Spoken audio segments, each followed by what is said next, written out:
अर्जुन का कर्ण को फटकारना, युधिष्ठिर का अर्जुन आदि से मिलना और भगवान का स्तवन करना। संजय ने कहा, महाराज, एक तो भीमसेन का रथ टूट गया था, दूसरे कर्ण ने उन्हें अपने वाग बाणों से खूब पीड़ित किया था। इससे वे क्रोध के वशीभूत होकर अर्जुन से बोले, धनंजय, सुनते हो ना, तुम्हारे सामने ही कर्ण मुझसे कहता है कि अरे मूढ़, पेटू, गवार, बालक और कायर, तू लड़ना छोड़ दे। मेरे विषय में ऐसी बात मुंह से निकालने वाला मनुष्य मेरा वध्य है, इसलिए तुम इसका वध करने के लिए मेरी बात याद रखो और ऐसा उद्योग करो जिससे मेरा वचन मिथ्या न हो। भीमसेन की बात सुनकर अर्जुन आगे बढ़े और कर्ण के निकट जाकर बोले, पापी कर्ण, तू आप ही अपनी तारीफ किया करता है। संग्राम भूमि में डटे हुए शूरवीरों को दो ही परिणाम प्राप्त होते हैं, जीत या हार। आज युद्ध में सात्यकी ने तुझे रथहीन कर दिया था, तेरी इंद्रियां विकल हो रही थी, तू मौत के निकट पहुंच चुका था, तो भी तेरी मृत्यु मेरे हाथ से होने वाली है, यह सोचकर ही सात्यकी ने तुझे जीवित छोड़ दिया है। देवयोग से तूने भी महाबली भीमसेन को किसी तरह रथहीन किया है, किंतु ऐसा करके जो तूने उनके प्रति कड़वी बातें कही है, वह महान पाप है। यह काम नीच पुरुषों का है। आखिर तू सूत का ही तो पुत्र ठहरा, तेरी समझ गवारों की सी क्यों ना हो। महापराक्रमी भीमसेन के प्रति तूने जो अप्रिय बातें सुनाई है, वे सहन करने योग्य नहीं है। सारी सेना देख रही थी, हमारी और श्री कृष्ण की भी उधर ही दृष्टि थी, जबकि आर्य भीम ने तुझे अनेकों बार रथहीन किया था, परंतु उन्होंने तेरे लिए एक बार भी कड़ी जबान नहीं निकाली। इतने पर भी जो तूने उन्हें बहुत से कटु वचन सुनाए हैं, तथा मेरी अनुपस्थिति में तुम सबने मिलकर जो सुभद्रा नंदन अभिमन्यु का वध किया है, उस अन्याय का अब तुझे शीघ्र ही फल मिलेगा। अब मैं तुझे तेरे सेवक, पुत्र और बंधुओं सहित मार डालूंगा। युद्ध में तेरे देखते-देखते तेरे पुत्र वृषसेन का वध करूंगा। उस समय मोहवश यदि दूसरे राजा भी मेरे पास आ जाएंगे, तो उनका भी संहार कर डालूंगा। यह बात मैं अपने शस्त्रों की शपथ खाकर कहता हूँ। इस प्रकार जब अर्जुन ने कर्ण के पुत्र का वध करने की प्रतिज्ञा की, उस समय रथियों ने महान तुमुल नाद किया। वह अत्यंत भयंकर संग्राम अभी चल ही रहा था, इतने में सूर्य अस्ताचल पर पहुंच गए।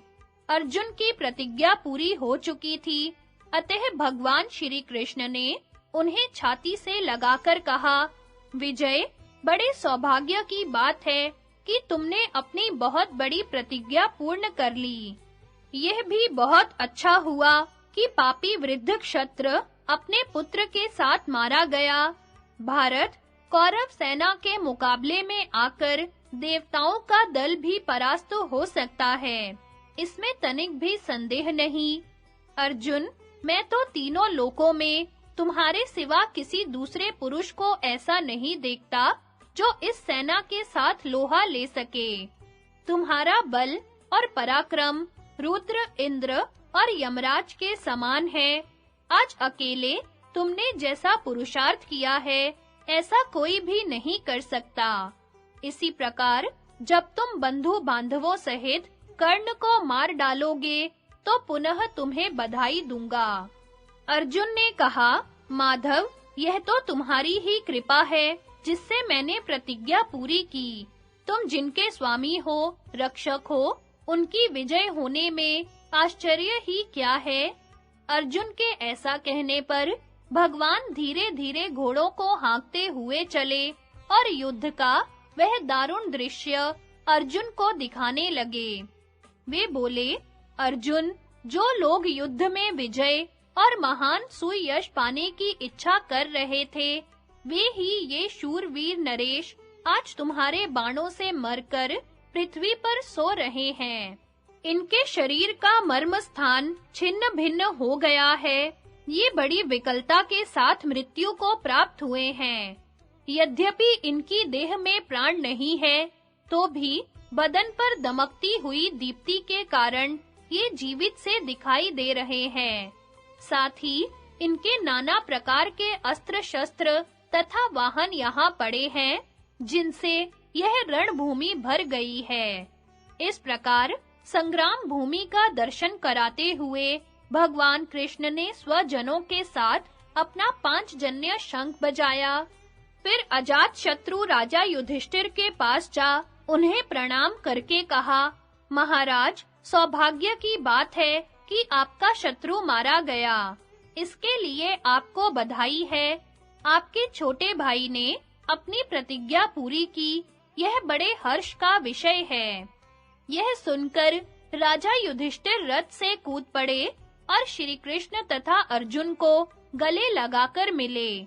उस समय वे आनंद के उमड़ते हुए आंसुओं से भीग रहे थे। वे बोले, कमल नयन श्री कृष्ण, आपके मुख से यह प्रिय समाचार सुनकर मेरे आनंद की सीमा नहीं है। वास्तव में अर्जुन ने यह अद्भुत काम किया है। सौभाग्य की बात है कि आज मैं आप दोनों महारथियों को प्रतिज्ञा के भार से मुक्त देख रहा हूँ। यह बहुत अच्छा हुआ कि पापी जयद्रथ मारा गया। कृष्ण, आपके द्वारा सुरक्षित होकर पार्थ ने जो जयद्रथ का वध किया है, इससे मुझे बड़ी प्रसन्नता हुई है। आप तो सदा सब प्रकार से हमारे प्रिय और हित के साधन में ही लगे रहते हैं। जनार्दन, जो काम देवताओं से भी नहीं हो सकता था, उसे अर्जुन ने आपके ही बुद्धि, बल और पराक्रम से संपन्न किया है। यह चराचर जगत आपकी ही कृपा से अपने-अपने वर्णाश्रमोचित मार्ग में स्थित हो, जब होम आदि कर्मों में प्रवृत्त होता है। पहले यह सारा दृश्य प्रपंच एकार्णव में निमग्न अंधकारमय था। आपके अनुग्रह से यह पुनः जगत के रूप में प्रकट हुआ है। आप संपूर्ण लोकों की सृष्टि करने वाले अविनाशी परमेश्वर हैं। आप ही इंद्रियों के अधिष्ठाता हैं। जो आपका दर्शन पा जाते हैं, उन्हें कभी मोह नहीं होता।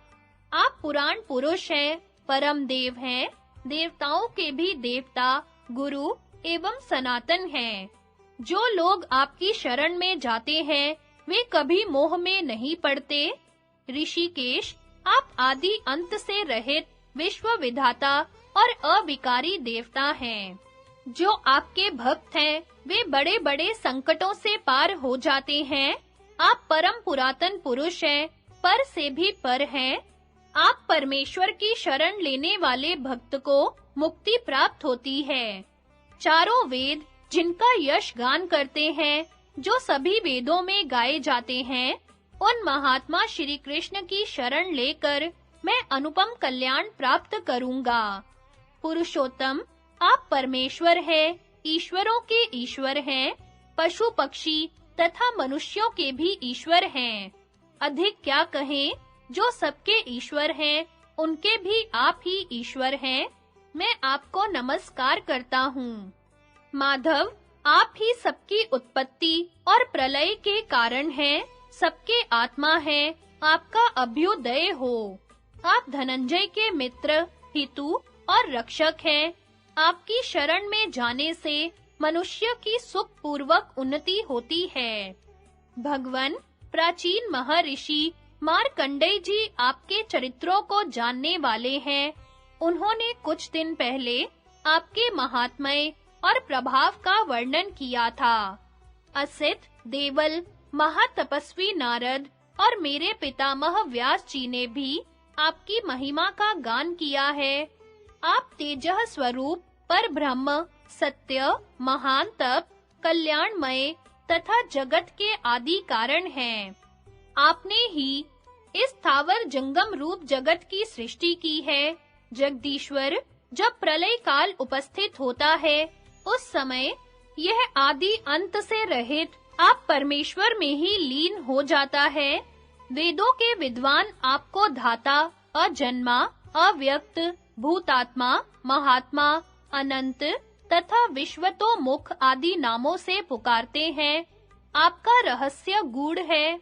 आप सबके आदि कारण और इस जगत के स्वामी हैं। आप ही परम देव नारायण, परमात्मा और ईश्वर हैं।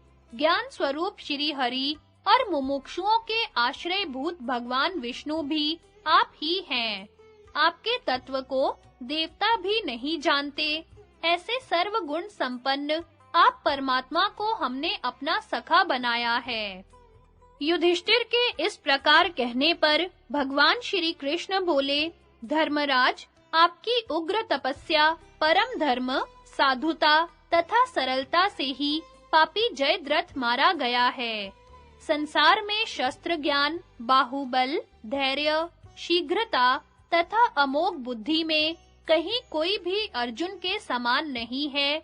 इसी से आपके छोटे भाई ने रणभूमि में शत्रु सेना का संहार करके सिंधु राज का मस्तक काट डाला है। यह सुनकर युधिष्ठिर ने अर्जुन को गले लगाया और उनके बदन पर हाथ फेरकर शाबाशी देते हुए कहा, अर्जुन, जिसे इंद्र सहित संपूर्ण देवता भी नहीं कर सकते थे, वह काम आज तूने कर दिखाया है। सौभाग्य का विषय है कि इस समय तुम्हारे सिर का भार उतर गया। जयद्रथ को मारकर तुमने अपनी प्रतिज्ञा पूरी की। तदनंतर शूरवीर भीमसेन और सात्यकी ने भी धर्मराज को प्रणाम किया। उनके साथ पंचाल देशीय राजकुमार भी थे। उन दोनों वीरों को हाथ जोड़कर खड़े हुए देख युधिष्ठिर ने उनका अभिनंदन किया। वे बोले, आज बड़े आनंद की बात है कि तुम दोनों को मैं इस सैन्य रूपी सागर से मुक्त देख रहा हूँ। तुम दोनों युद्ध में विजयी हुए।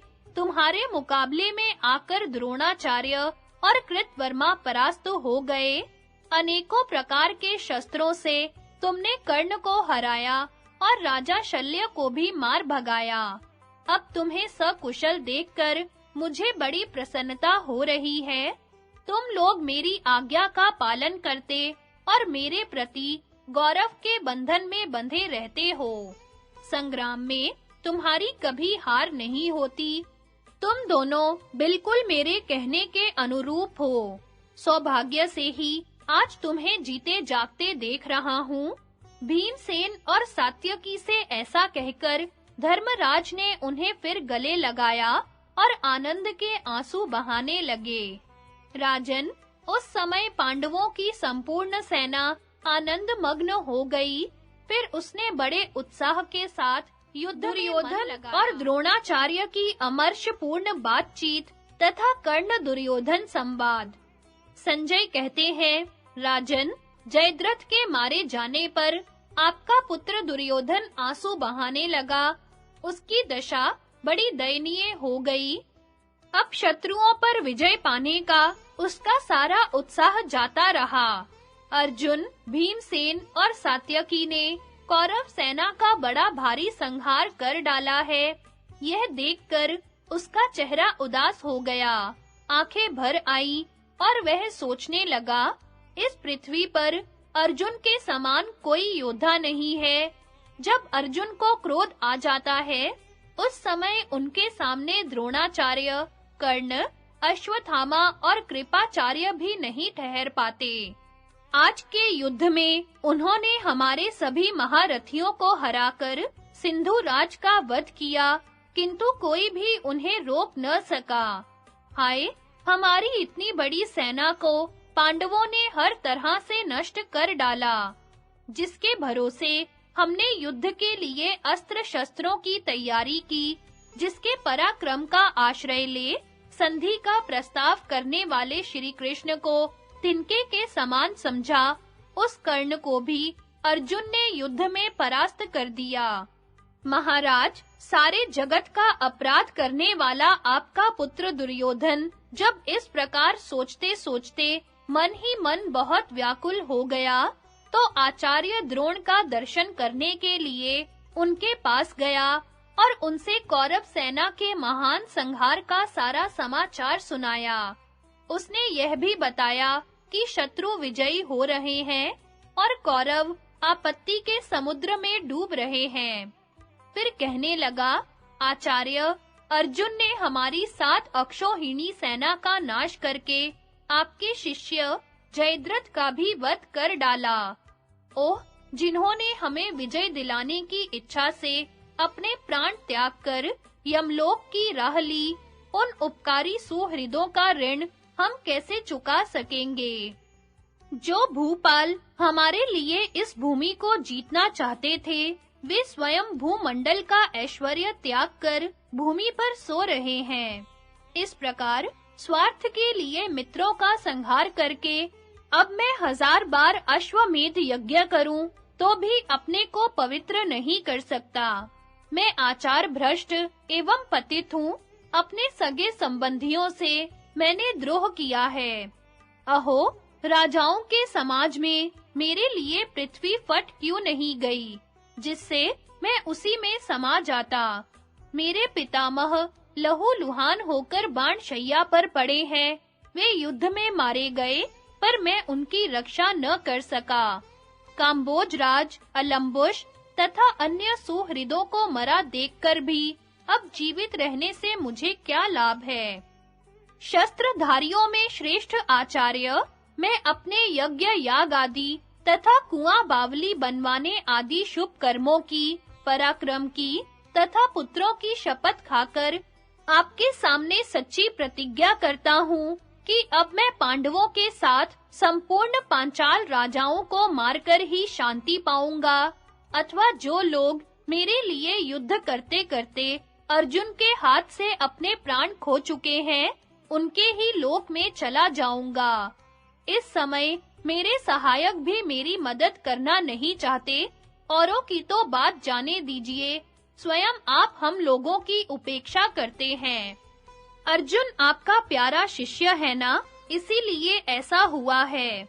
इस समय मैं तो केवल कर्ण को ही ऐसा देखता हूँ जो सच्चे दिल से मेरी विजय चाहता है। जो मूर्ख मित्र को ठीक-ठीक पहचाने बिना ही उसे मित्र के काम पर लगा देता है, उसका वह काम चौपट ही होता है। जयद्रथ, भूरिश्रवा, अमीशाह, शिबी और वसाती आदि नरेश मेरे लिए युद्ध में मारे गए। उनके बिना अब मुझे इस जीवन से कोई लाभ नहीं है। अतः मैं भी वहीं जाता हूँ जहाँ वे पधारे हैं। आप तो केवल पांडवों के आचार्य हैं, अब हमें जाने की आज्ञा दीजिए। राजन, आपके पुत्र की कही हुई बातें सुनकर आचार्य द्रोण मन ही मन बहुत दुखी हुए। वे थोड़ी देर तक चुपचाप कुछ सोचते रहे, फिर अत्यंत व्यथित होकर बोले, दुर्योधन, तू क्यों इस प्रकार अपने वाग बाणों से मुझे छेद रहा है? मैं तो सदा ही तुझसे कहता आया हूँ कि अर्जुन को युद्ध में जीतना असंभव है। जिन भीष्म पितामह को हम लोग त्रिभुवन का सर्वश्रेष्ठ वीर समझते थे, वे भी जब मारे गए तो औरों से क्या आशा रखें? तूने जब जुआ खेलना आरंभ किया था, उस समय विदुर ने कहा था, बेटा दुर्योधन, इस कौरव सभा में शकुनी जो ये पासे फेंक रहा है, इन्हें पासा न समझो। ये एक दिन तीखे बाण बन जाएंगे। वे ही पासे अब अर्जुन के हाथ से बाण बनकर हमें मार रहे हैं। उस दिन विदुर की बात तेरी समझ में नहीं आई। विदुर जी धीर हैं, महात्मा पुरुष हैं। उन्होंने तेरे कल्याण के लिए अच्छी बातें कही थी, किंतु तूने विजय के उल्लास में उन्हें अनसुना कर दिया। आज जो यह भयंकर संहार मचा हुआ है, वह उनके वचनों के अनादर का ही फल है। जो मूर्ख अपने हितैषी मित्रों के हितकर वचन की अवहेलना करके मनमाना बर्ताव करता है, वह थोड़े ही समय में शोचनीय दशा को प्राप्त हो जाता है। यही नहीं, तूने एक और बड़ा भारी अन्याय किया कि हम लोगों के सामने द्रौपदी को सभा में बुलाकर अपमानित किया। वह उच्च कुल में उत्पन्न हुई है, सब प्रकार के धर्मों का पालन करती है, वह इस अपमान के योग्य नहीं थी। गांधारी नंदन, उस पाप का ही यह महान फल प्राप्त हुआ है। यदि यहाँ यह फल नहीं मिलता, तो परलोक में तुझे इससे भी अधिक दंड भोगना पड़ता। पांडव मेरे पुत्र के समान हैं, वे सदा धर्म का आचरण करते रहते हैं। मेरे सिवा दूसरा कौन मनुष्य है जो ब्राह्मण कहलाकर भी उनसे द्रोह करे? दुर्योधन, तू तो नहीं मर गया था। कर्ण, कृपाचार्य, शल्य और अश्वत्थामा ये सब तो जीवित थे, फिर सिंधुराज की मृत्यु क्यों हुई? तुम सबने मिलकर उसे क्यों नहीं बचा लिया? राजा जयद्रथ विशेषतः मुझ पर और तुझ पर ही अपनी जीवन रक्षा का भरोसा किए बैठा था, तो भी जब अर्जुन के हाथ से उसकी रक्षा न की जा सकी, तो मुझे अब अपने जीवन की रक्षा का भी कोई स्थान नहीं दिखाई देता। जहां बड़े-बड़े महारथियों के बीच सिंधुराज जयद्रथ और भूरिश्रवा मारे गए, वहां तो किसके बचने की आशा करता है? जिन्हें इंद्र सहित संपूर्ण देवता भी नहीं मार सकते थे, उन भीष्म जी को जब से मृत्यु के मुख में पड़ा देखा है, तब से यही सोचता हूँ कि अब यह पृथ्वी तेरी नहीं रह सकती। यह देखो, पांडवों और सृंजियों की सेनाएं एक साथ मिलकर मुझ पर चढ़ी आ रही हैं। दुर्योधन, अब मैं पांचाल राजाओं को मारे बिना अपना कवच नहीं उतारूंगा। आज युद्ध में वही कर्म करूंगा जिससे तेरा हित हो। मेरे पुत्र अश्वत्थामा से जाकर कहना कि वह युद्ध में अपने जीवन की रक्षा करते हुए जैसे भी हो सोमकों का संहार करे, उन्हें जीवित न छोड़े।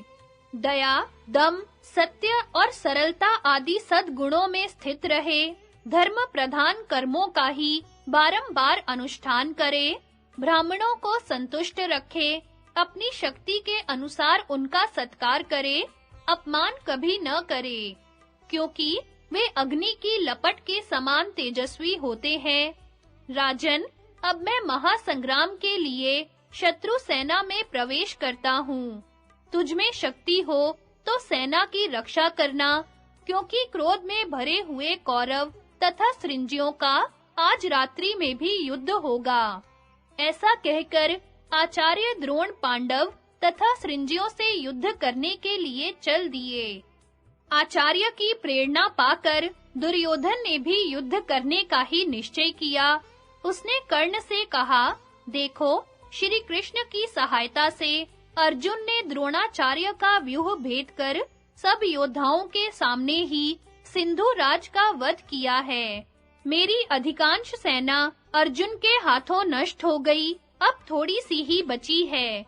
यदि इस युद्ध में आचार्य द्रोण अर्जुन को रोकने की पूरी कोशिश करते, तो वे लाख प्रयत्न करने पर भी उस दुर्भेद्य व्यूह को नहीं तोड़ सकते थे।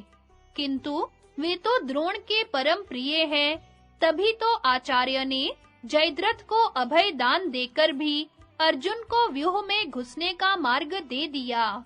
यदि उन्होंने पहले ही सिंधुराज को घर जाने की आज्ञा दे दी होती, तो अवश्य ही मनुष्यों का इतना बड़ा संहार नहीं होता।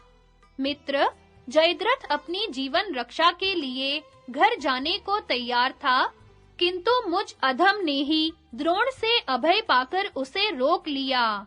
आज के युद्ध में चित्रसेन आदि मेरे भाई भी हम लोगों के देखते-देखते भीमसेन के हाथ से मारे गए।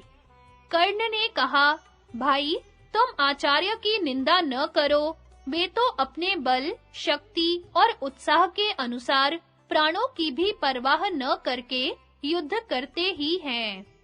अर्जुन द्रोण का उल्लंघन करके सेना में घुस गए थे, इसलिए इसमें उनका कोई दोष मैं नहीं देखता।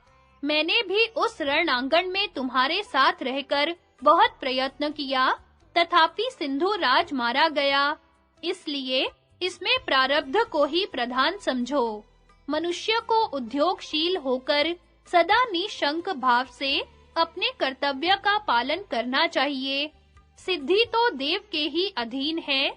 हम लोगों ने कपट करके पांडवों को छला, उन्हें मारने को विष दिया, लाक्षागृह में जलाया, जुए में हराया और राजनीति का सहारा लेकर उन्हें वन में भी भेजा। इस प्रकार प्रयत्न करके हमने उनके प्रतिकूल जो कुछ किया उसे प्रारब्ध ने व्यर्थ कर दिया। फिर भी देव को निरर्थक समझकर तुम प्रयत्न पूर्वक युद्ध ही करते रहो। राजन, इस प्रकार कर्ण और दुर्योधन बहुत सी बातें कर रहे थे। इतने में ही रणभूमि में उन्हें पांडवों की सेना दिखाई दी। फिर तो आपके पुत्रों का शत्रुओं के साथ घमासान युधिष्ठिर के द्वारा दुर्योधन की पराजय, द्रोण के हाथ से शिभी का वध तथा भीम के द्वारा कलिंग, ध्रुव, जयरात, दुर्मद और दुष्कर्ण का वध। संजय कहते हैं, महाराज, पांचाल और कौरव वीरों में परस्पर युद्ध होने लगा। सभी योद्धा एक दूसरे को बाण, तोमर और शक्तियों से बींधकर यमलोक भेजने लगे। थोड़ी ही देर में युद्ध का रूप बड़ा भयंकर हो गया। रक्त की नदी बह चली। उस समय आपके धनुर्धर पुत्र दुर्योधन के तीखे बाणों की मार खाकर पांचाल वीर इधर-उधर भागने लगे। उसके सायकों से पीड़ित हो पांडव सैनिक धराशायी होने लगे। उस समय आपके पुत्र ने जैसा पराक्रम किया, वैसा कौरव पक्ष के किसी भी दूसरे वीर ने नहीं किया। दुर्योधन के द्वारा पांडव सेना को नष्ट होते देख पांचाल वीर भीमसेन को आगे करके उस पर टूट पड़े। उसने भीमसेन को 10, नकुल सहदेव को 3-3, विराट और द्रुपद को 6-6, शिखंडी को 100, धृष्टद्युम्न को 70, युधिष्ठिर को 60 और केकई तथा चेदी देश के योद्धाओं को अनेकों तीखे बाणों से बींध डाला। फिर सात्यकी को 5, द्रौपदी के पुत्रों को 3-3 और घटोत्कच को बहुत से बाणों द्वारा बींधकर सिंहनाद किया। इसके अलावा भी सैकड़ों योद्धाओं और उनके हाथियों को काट गिराया। तब पांडवों की सेना रणभूमि से भागने लगी। यह देख राजा युधिष्ठिर क्रोध में भरकर आपके पुत्र को मार डालने की इच्छा से उसकी ओर बढ़े। दुर्योधन ने 3 बाणों से धर्मराज के सारथी को घायल करके एक बाण से उनके धनुष को काट दिया।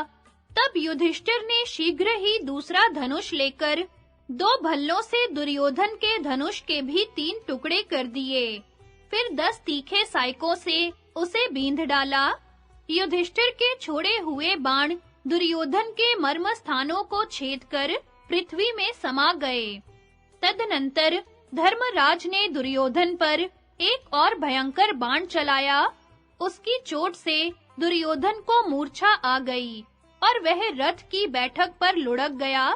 थोड़ी देर में जब होश हुआ तो उसने पुनः सुदृढ़ धनुष हाथ में लिया। इतने में विजयाभिलाषी पांचाल वीर तुरंत दुर्योधन के पास आ पहुंचे।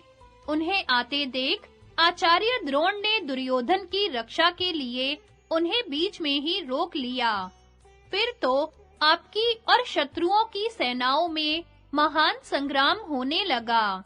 उस समय अर्जुन, सात्यकी, युधिष्ठिर, भीमसेन, नकुल, सहदेव, सेना सहित धृष्टद्युम्न, राजा विराट, केकई, मत्स्य, शाल्व तथा राजा द्रुपद ने भी द्रोणाचार्य पर धावा किया। द्रौपदी के 5 पुत्र और राक्षस घटोत्कच भी अपनी सेना साथ ले उन्हीं की ओर बढ़े। प्रहार करने में कुशल 6000 पांचालों तथा प्रभद्रकों ने भी शिखंडी को आगे रखकर द्रोण पर ही आक्रमण किया। इस प्रकार पांडव पक्ष के दूसरे महारथी भी एक ही साथ आचार्य द्रोण की ओर लौट पड़े। जिस समय वे शूरवीर युद्ध के लिए पहुंचे, भयंकर रात आरंभ हो गई थी। उस समय द्रोणाचार्य और सृंजियों में अत्यंत भयानक युद्ध होने लगा। सारे संसार में अंधकार छा जाने के कारण कहीं कुछ दिखाई नहीं देता था। अपने पराये की पहचान नहीं हो पाती थी। उस प्रदोष काल में सब लोग उन्मत्त से हो रहे थे। रणभूमि की धूल रक्त की धारा में सनकर बैठ गई थी। रात्रि काल के उस घोर युद्ध में पांडव और सृंजय क्रोध में भरकर एक साथ ही आचार्य द्रोण पर टूट पड़े, किंतु आचार्य के सामने जो प्रधान महारथी आए, उनमें से कुछ को तो उन्होंने यमलोक भेज दिया और बाकी सबको मार भगाया। द्रोण ने अकेले ही हजारों हाथी, 10,000 रथ, लाखों पैदल और अरबों घुड़सवार काट डाले। धृष्टद्युम्न के पुत्रों तथा कैकेयों को भी शीघ्रगामी सायकों से घायल कर प्रेतलोक पहुंचा दिया। इस प्रकार द्रोणाचार्य को शत्रु सेना का संहार करते देख प्रतापी राजा शिबी अत्यंत क्रोध में भरे हुए उनके मुकाबले में आ डटे। पांडव सेना के महारथी को आते देख द्रोण ने 10 बाण मारकर उन्हें घायल किया। राजा शिबी ने भी तुरंत बदला लिया। उन्होंने 30 बाणों से द्रोण को घायल करके एक भल्ल से उनके सारथी को भी मार गिराया। तब द्रोण ने उनके घोड़ों और सारथी को मार डाला तथा शिबी के मुकुट मंडित सिर को भी धड़ से अलग कर दिया। इतने में ही दुर्योधन ने द्रोण के लिए तुरंत दूसरा सारथी भेजा। उसने आकर जब घोड़ों की बागडोर हाथ में ली तो द्रोण ने पुनः शत्रुओं पर धावा किया। इधर कलिंग राज का पुत्र अपनी सेना के साथ भीमसेन पर टूट पड़ा। भीमसेन ने पहले उसके पिता कलिंग राज को मार डाला था। इससे उनके ऊपर उस राजकुमार का क्रोध बहुत बढ़ा हुआ था। उसने भीम को पहले 5 बाणों से घायल करके फिर 7 बाणों से बींध डाला। इसके बाद उनके सारथी विशोक को भी 3 बाण मारकर एक बाण से उनके रथ की ध्वजा काट डाली। तब तो भीमसेन के क्रोध की सीमा न रही। वे अपने रथ से कूदकर उसी के रथ पर चढ़ गए और उस क्रोध में भरे हुए कलिंग वीर को बड़े जोर से मुक्का मारा। पांडु नंदन भीम अत्यंत बली थे। उनके मुक्के की चोट से उसकी हड्डी छितरा गई। उसकी वह दुर्गति कर्ण तथा उसके भाइयों से सही नहीं गई। उन्होंने जहरीले सांप की तरह तीखे बाणों से भीमसेन को बींधना आरंभ किया। तब भीमसेन उसके रथ को छोड़कर ध्रुव के रथ पर चढ़ गए। ध्रुव भी निरंतर उनकी ओर बाण चला रहा था। महाबली भीम ने उसको भी मुक्के से मार डाला। फिर वे जयरात के रथ पर चढ़े और सिंहनाद करके उसे बाएं हाथ से एक चांटा लगाया। इस प्रकार कर्ण के सामने ही उन्होंने उसे भी मार डाला। तब कर्ण ने भीमसेन पर एक सुवर्णमयी शक्ति का प्रहार किया, किंतु भीम ने हंसते-हंसते उसे हाथ में पकड़ लिया और फिर उसी को कर्ण पर दे मारा। कर्ण की ओर आती हुई उस शक्ति को शकुनी ने बाण से काट गिराया। इस प्रकार अद्भुत पराक्रमी भीम ने युद्ध में यह महान पुरुषार्थ करके पुनः अपने रथ पर आरूढ़ हो आपकी सेना पर धावा किया। क्रोध में भरे हुए यमराज की भांति भीम को आते देख आपके पुत्रों ने बाण मारकर उसे आगे बढ़ने से रोक दिया और बाण वर्षा से उन्हें आच्छादित कर दिया। यह देख भीम ने अपने बाणों से दुर्मद के सारथी और घोड़ों को यमलोक पहुंचा दिया। दुर्मद दुष्कर्ण के रथ पर जा चढ़ा। अब एक ही रथ पर बैठे हुए दोनों भाइयों ने भीम पर धावा किया और उन्हें तीखे बाणों से बींधने लगे। तब भीमसेन ने कर्ण, अश्वत्थामा, दुर्योधन, कृपाचार्य, सोमदत्त और बाहलीक के देखते-देखते दुर्मद और दुष्कर्ण के रथ को लात मारकर पृथ्वी में धसा दिया। फिर आपके उन दोनों पुत्रों को मुक्के से मार-मार कर कचूमर निकाल डाला और बड़े जोर से गर्जना की। उस समय कौरव सेना में हाहाकार मच गया। भीम की ओर देखकर राजा लोग कहते थे, ये भीम नहीं, भीम के रूप में साक्षात भगवान रुद्र है जो कौरवों से युद्ध कर रहे हैं। महाराज, यूं कहकर सब राजा भागने लगे। सबके होश उड़ गए थे। सभी अपनी सवारियों को तेजी से भगाए लिए जाते थे। उस समय दो आदमी एक साथ नहीं दौड़ते थे, सब अकेले ही भाग रहे थे। इस तरह उस प्रदोष काल में भीम ने कौरव सेना का भली भांति संहार किया। इससे नकुल, सहदेव, द्रुपद, विराट, कैकेयी और राजा युधिष्ठिर को बड़ी प्रसन्नता हुई। वे भीमसेन की द्रोण का आक्रमण, घटोत्कच और अश्वत्थामा का घोर युद्ध। संजय कहते हैं, सात्यकी के प्रति राजा सोमदत्त का क्रोध बहुत बढ़ा हुआ था।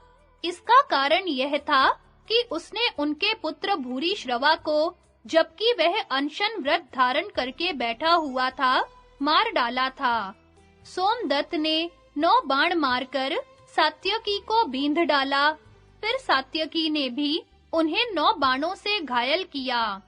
सात्यकी बलवान था और उसका धनुष भी खूब मजबूत था, अतः उसकी मार से सोमदत्त बेतरह घायल हो गए और रथ की बैठक में मूर्छित होकर गिर पड़े।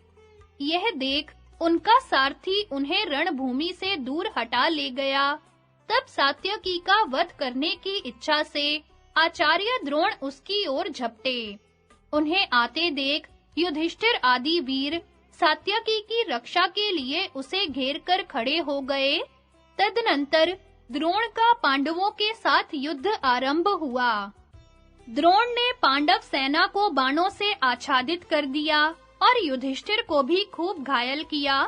फिर सात्यकी को 10, धृष्टद्युम्न को 20, भीमसेन को 9, नकुल को 5, सहदेव को 8, शिखंडी को 100, द्रौपदी के प्रत्येक पुत्र को 5, विराट को 8, द्रुपद को 10, युधामन्यु को 3 और उत्तमौजा को 6 बाण मारकर बींध दिया।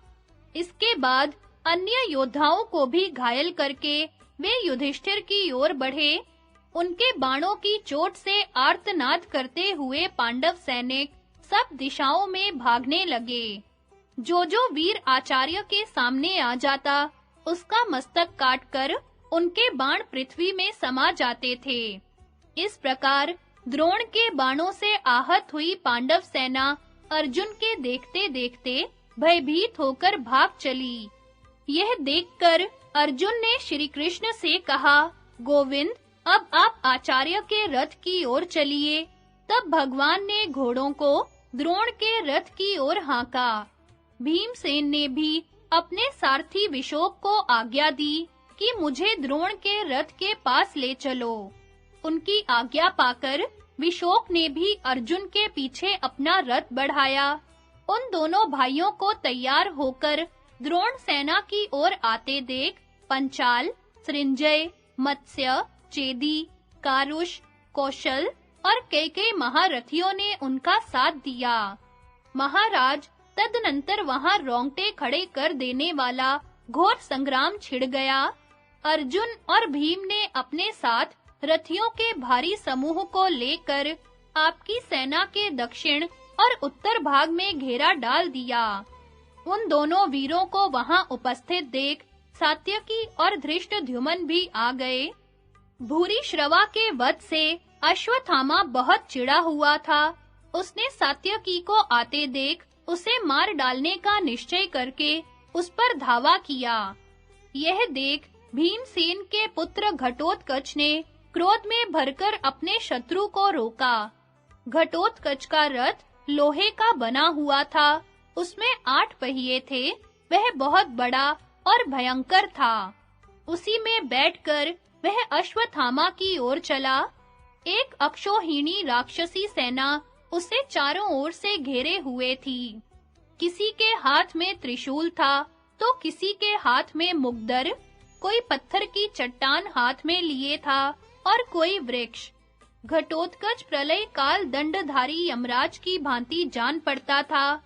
उसके हाथ में उठाए हुए महान धनुष को देखकर राजा लोग भय से व्याकुल हो उठे थे। वह भीमकाय राक्षस पर्वत के समान ऊंचा था।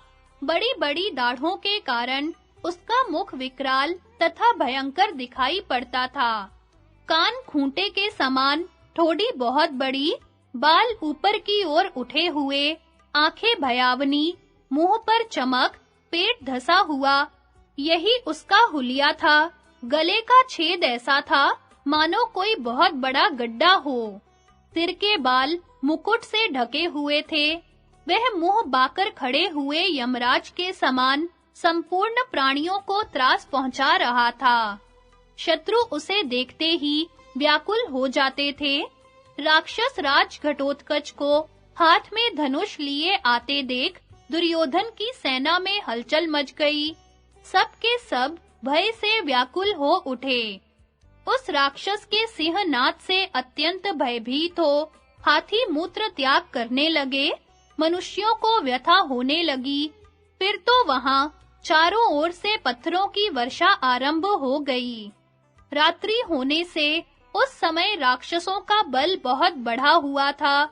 उनके चलाए हुए लोहे के चक्र, भुशुंडी, प्रास, तोमर, शूल, शतघ्नी और पट्टिश आदि अस्त्र शस्त्र वहां बरस रहे थे। बड़ा ही भयंकर संग्राम छिड़ा था। उसे देखकर कौरव पक्ष के राजाओं, आपके पुत्रों तथा कर्ण को भी बहुत कष्ट हुआ और वे सब दिशाओं की ओर भागने लगे। उस समय एकमात्र अभिमानी वीर अश्वत्थामा ही विचलित न होकर अपनी जगह पर डटा रहा। उसने घटोत्कच की रची हुई माया अपने बाणों से नष्ट कर दी। माया का नाश होने पर घटोत्कच के क्रोध की सीमा न रही। उसने भयंकर बाणों का प्रहार किया। वे सभी बाण अश्वत्थामा के शरीर में घुस गए। तब अश्वत्थामा ने भी क्रोध में भरकर घटोत्कच को 10 बाणों से बींध डाला। इससे उसके मर्म स्थानों में बड़ी चोट पहुंची। अत्यंत पीड़ित होकर उसने लाख अरों वाला एक चक्र हाथ में लिया, जिसके किनारे की ओर छुरे लगे हुए थे। वह चक्र अश्वत्थामा को लक्ष्य करके उसने चलाया, परंतु अश्वत्थामा ने बाण मारकर चक्र के टुकड़े-टुकड़े कर दिए। वह व्यर्थ होकर पृथ्वी पर गिर पड़ा। यह देख घटोत्कच ने अपने बाणों की वर्षा से अश्वत्थामा को आच्छादित कर दिया। इतने में ही घटोत्कच का पुत्र अंजन पर्वा वहां आ पहुंचा। उसने अश्वत्थामा को ऐसे रोक लिया जैसे आंधी के वेग को पर्वत रोक देता है। तब अश्वत्थामा ने एक बाण से अंजन पर्वा की ध्वजा, 2 से रथ के दोनों सारथी, 3 से त्रिवेणुक, 1 से धनुष और 4 से चारों घोड़े मार गिराए। रथहीन हो जाने पर उसने तलवार उठाई, किंतु द्रोण कुमार ने तीखे तीर से उसके भी 2 टुकड़े कर दिए। तब अंजन पर्वा ने गदा घुमाकर चलाई, किंतु द्रोण कुमार ने उसे भी बाणों से मारकर गिरा दिया। फिर तो वह प्रलयकालीन मेघ के समान गर्जना करता हुआ कूदकर आकाश में चला गया और वहां से वृक्षों की वर्षा करने लगा। यह देख अश्वत्थामा उस मायावी को बाणों से बींधने लगा। तब वह नीचे उतरकर पुनः दूसरे रथ पर जा बैठा। इसी समय अश्वत्थामा ने अंजन पर्वा को मार डाला। अपने महाबली पुत्र को अश्वत्थामा के हाथ से मारा गया देख घटोत्कच क्रोध से जल उठा और अश्वत्थामा के पास जाकर बोला, द्रोण कुमार, मैं उन पांडवों का पुत्र हूँ जो युद्ध में कभी पीछे पैर नहीं हटाते। राक्षसों का राजा हूँ और रावण के समान मेरा बल है। तू इस रण आंगन में खड़ा तो रह, जीते जी नहीं जाने पाएगा। आज मैं तेरा युद्ध करने का हौसला मिटा दूंगा। ऐसा कहकर क्रोध से लाल-लाल आंखें किए वह महाबली राक्षस अश्वत्थामा की ओर झपटा और उस पर रथ के धुरे के सदृश बाणों की वर्षा करने लगा। किंतु घटोत्कच के बाण अभी निकट आने भी नहीं पाते थे कि अश्वत्थामा उन्हें काट गिराता था। इस प्रकार अंतरिक्ष में मानो बाणों का एक दूसरा ही संग्राम चल रहा था। जब दोनों ओर के बाण टकराते तो उनसे चिंगारियां छूटने लगती, जो उस प्रदोष काल में आकाश के बीच जुगनुओं की भांति अश्वत्थामा के द्वारा अपनी माया नष्ट हुई देख घटोत्कच पुनः आकाश में छिप गया और दूसरी माया रचने लगा। वह एक ऊंचा पर्वत बन गया। उसके अनेकों शिखर थे जो वृक्षों से भरे हुए थे। जैसे पर्वतों से झरने गिरते हैं, उसी प्रकार उस पर्वत से भी शूल, प्रास, तलवार और मूसल आदि के स्रोत बहने लगे। यह सब देखकर भी अश्वत्थामा विचलित नहीं हुआ। उसने हंसते-हंसते उस पर्वत पर वज्र अस्त्र का प्रहार किया। उसका स्पर्श होते ही वह गिरिराज सहसा विलीन हो गया। इसके बाद उसने इंद्रधनुष सहित काला मेघ बनकर पत्थरों की वर्षा से द्रोण पुत्र को ढक दिया। अश्वत्थामा अस्त्रवेताओं में श्रेष्ठ था। उसने अपने धनुष पर वायव्य अस्त्र का संधान किया और उससे उस काली घटा को छिन्न-भिन्न कर दिया। फिर उसने बाणों की वर्षा से संपूर्ण दिशाओं को आच्छादित करके पांडवों के 1,00,000 रथियों का सफाया कर डाला। तदनंतर क्रोध में भरे हुए घटोत्कच ने अश्वत्थामा की छाती में 10 बाण मारे। उनसे आहत होकर अश्वत्थामा कांप उठा। इतने में ही घटोत्कच ने आंजलिक नामक बाण मारकर उसके धनुष को भी काट डाला। तब अश्वत्थामा ने दूसरा मजबूत धनुष हाथ में लिया और घटोत्कच पर तीखे बाणों की वर्षा आरंभ कर दी। अब तो घटोत्कच के क्रोध की सीमा नहीं रही। उसने भयंकर कर्म करने वाले राक्षसों की सेना को आज्ञा दी कि वीरों, इस द्रोण के बेटे को मार डालो। आज्ञा पाते ही वे भयंकर राक्षस आंखें लाल-लाल किए, मुंह बाए, अनेकों अस्त्र लेकर अश्वत्थामा को मारने दौड़े। वे अश्वत्थामा के मस्तक पर शक्ति, शतघ्नी, परेग, वज्र, शूल, पट्टिश, तलवार, गदा, बिंधीपाल, मूसल, फरसा, प्रास, तोमर, कणप, कंपन और मुदगर आदि घोर शत्रुनाशक अस्त्र शस्त्रों की वर्षा करने लगे। द्रोण पुत्र के मस्तक पर शस्त्रों की बौछार होती देख आपके योद्धा बहुत दुखी हुए, परंतु वह स्वयं तनिक भी विचलित नहीं हुआ। वज्र के समान तीखे साइकों से उस घोर शस्त्र वर्षा का विध्वंस करता रहा। फिर उसने अपने तीक्ष्ण बाणों को दिव्य मंत्रों से अभिमंत्रित करके राक्षसों की सेना का संहार आरंभ किया। उसके बाणों से घायल होकर राक्षसों का समुदाय व्याकुल हो उठा। अश्वत्थामा की मार पड़ने से वे सबके सब क्रोध में भरकर उसके ऊपर टूट पड़े। उस समय अश्वत्थामा ने ऐसा अद्भुत पराक्रम दिखाया जो दूसरों के किए नहीं हो सकता था। उसने राक्षस राज घटोत्कच के देखते-देखते अपने प्रज्वलित बाणों से उसकी सेना को भस्मसात कर दिया।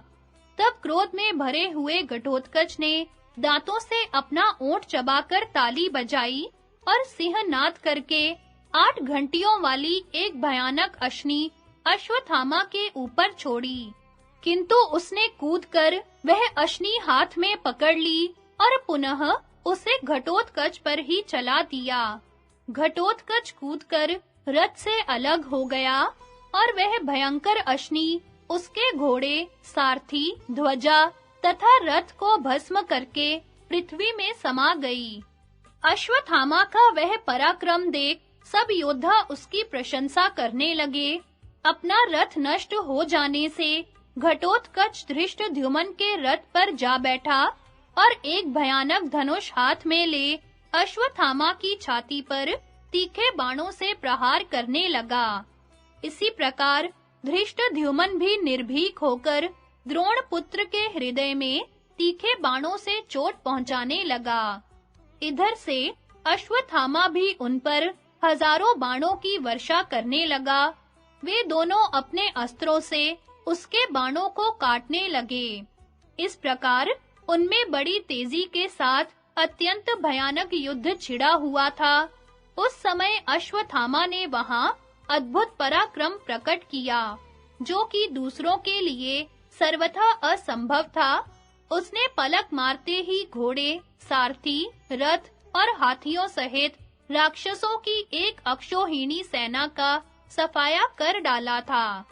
सभी पांडव देखते ही रह गए और उसके बाणों की चोट खाकर हाथी श्रृंगहीन पर्वत के समान पृथ्वी पर बहरा पड़ते थे।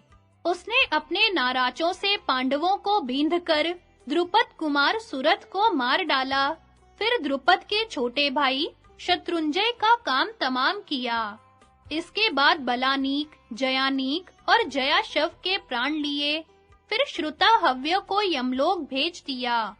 तदनंतर 3 बाणों से हेममाली, पृषद्र और चंद्रसेना का वध किया।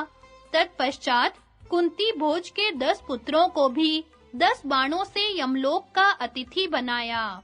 इसके बाद उसने यमदंड के समान घोर बाण धनुष पर चढ़ाया और घटोत्कच की छाती में प्रहार किया। वह महान बाण उसकी छाती छेदकर पृथ्वी में समा गया। घटोत्कच मूर्छित होकर भूमि पर गिर पड़ा। उसे मरकर गिरा हुआ समझकर धृष्टद्युम्न अश्वत्थामा के पास से अपना रथ दूर हटा ले गया। युधिष्ठिर की सेना के राजा लोग भाग चले।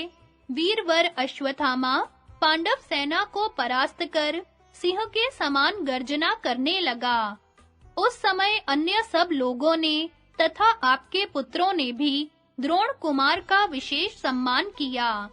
सिद्ध, गंधर्व, पिशाच, नाग, सुपर्ण, पितृ, पक्षी, राक्षस, भूत, अप्सरा तथा देवता लोग भी अश्वत्थामा की प्रशंसा करने लगे। बाहली और धृतराष्ट्र के 10 पुत्रों का वध, युधिष्ठिर का पराक्रम, कर्ण तथा कृप में विवाद और अश्वत्थामा का कोप।